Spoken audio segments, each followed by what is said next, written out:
How's it going, everyone? It's Mike from PC Classic Cars, back with another virtual description. Today we are going to talk about my 11,000 original mile 1987 Buick Regal T-Type. This is a vehicle I bought from a collector out of the Louisiana area.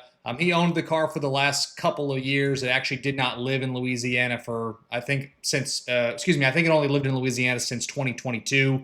It is a clean Carfax. It has no accidents, no damage ever reported, and it is a verified 11,000 original mile car. The guy I bought it from was a meticulous collector. He had a bunch of really cool 80s cars like this, and I was fortunate enough to buy this T-Type out of his collection. And again, just an awesome, awesome 87 T-Type front to back.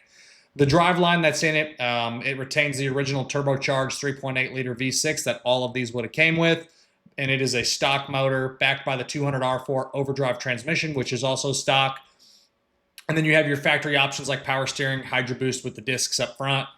AC has been converted to R134A, and it blows really nice and cold. The heat also blows hot, so no issues with any of that.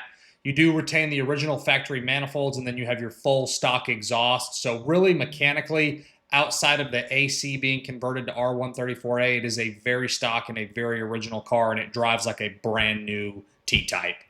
On my Does It Work section, there are two small disclaimers. The washer fluid sprayers are not spraying any fluid, and then unfortunately, the trip meter just stopped working. When I first got the car, the trip meter would move, but it moved kind of like in little increments, and it would click. The odometer works perfect. There is no issues with the odometer, just the little trip meter no longer is working. So I did not want to pull the dash apart to repair the trip meter. So that will be one of the two items that's not working. So again, just to reiterate, the washer fluid sprayers are a no, and then the trip meter is a no, but the odometer is good to go. Take a look at my Does It Work section. It will outline the washer fluid sprayers on there. Unfortunately, it doesn't have a spot for the trip meter, but again, that's why it's in this video. So you just have those two disclaimers. On my inspection, my normal inspection for wear items, leaks, things like that, shockingly, I did not currently see any oil leaks. Every Grand National, every T-Type that I've ever had has probably dripped something at some point when you're turbocharging or you have a supercharged car. You're forcing more air into that motor, you're usually going to get a little bit of a drip somewhere. This one, again, is very nice and dry right now, but I guarantee you at some point in the next owner's ownership, it will start dripping something at some point. All of the suspension and steering components all look factory and original, and it all checks out good. So right now, everything is ready to go. No current leaks, but again, expect it to drip something at some point being a turbo car. It's natural. It happens, but right now it does look good. On the exterior, this was originally a coated 12U silver metallic car. Everything I see shows to be all original paint, and the original paint shows well. If you're familiar with Grand Nationals and the T-Types, a lot of the stuff from the 80s and the early 90s all suffer from some of the same paint imperfections. This one, original paint, is nice, but it does have some light checking on the flat surfaces, and then also a little bit of modeling. The silver is real notorious for getting some modeling in it, more on the deck lid and the top of the hood. But the original paint, again, does show well, but you are going to have a few little flaws here and there, which for me is always expected on a Grand National or a T-Type. Take a look at my additional information tab on my website, pcclassiccars.com. It's going to have really good photos of all the flaws on the car, but it is pretty minimal. This one does show really well. You do have the original 15-inch T-Type wheels with 215/60 and the 235/60 tire in the rear, so tires are good to go. It has the nice stock wheels, which I think is the best look for these cars. On your interior, it's an 82B, which is the gray bench, split bench interior. It's all factory, except for you have those little two A-pillar gauges, and then you do have an aftermarket retro-style radio, but the original radio comes with the car. The only two flaws that I noted on the interior is there's a slight sag in the headliner right above the driver's seat, and then the turn signal lever, the little chrome plating that's on that, is starting to flake off a little bit.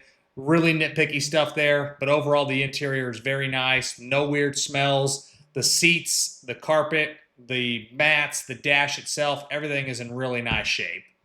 On your engine bay, again, what you'd expect an 11,000 mile car to look like in the engine bay. It's very clean and very original with no issues. It shows like a stock T-Type should look in the engine bay. And again, I did verify it is the numbers matching original motor for the car, which is cool.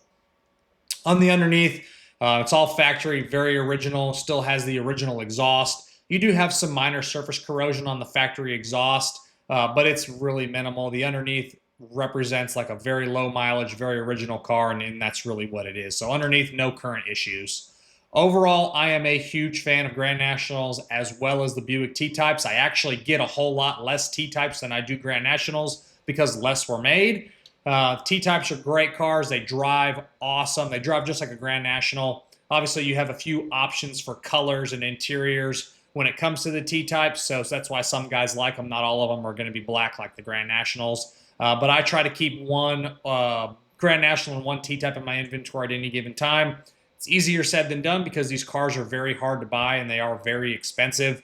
But they're great cars. This is an awesome T-Type. I love the miles. I love the backstory on the car. It's super clean, very original, and just a really, really nice car front to back. As always, I appreciate y'all stopping in to watch another one of my virtual descriptions. Make sure you check out the test drive video along with the additional information tab on my website, pcclassiccars.com. I'll catch you guys on the next virtual description and have a great rest of your day.